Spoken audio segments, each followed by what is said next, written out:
By far and away, the most interesting stories I've heard from computer gamers are always the stories that they tell me about what they did in the game. What we're doing with like The Sims and Spore is more about letting the players fully own the characters because they created them.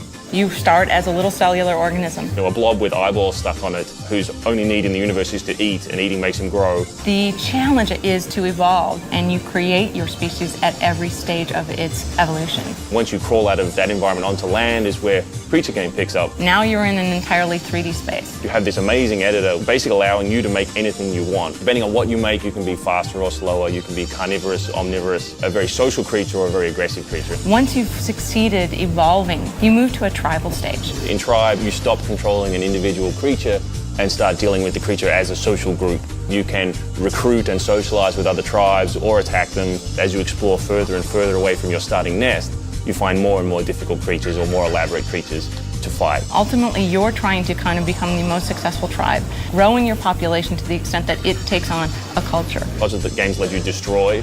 Spore and a lot of other Maxis games are really about allowing you to create. You'll be able to make creatures and buildings and vehicles that all represent whatever your personal taste is. In Tribe, you can recruit and socialize with other tribes or attack them. In Civilization, you can also try to culturally convert them or attack them militarily or have diplomatic relations with them. You end up controlling the whole planet. Once you do that, the next thing is space. It's the final frontier. You get your spaceship, and now you have a whole galaxy in front of you. Your citizens develop the ability to create a spaceship, and there you go, off into the cosmos. You can explore, you can colonize, you can become a trader. There's comets and there's just beautiful planets. There is a peacefulness to flying around a galaxy. So you've gone from being this little guy in a tide pool to now being this guy who can go be a galactic god. And within it all, you get to create your whole world.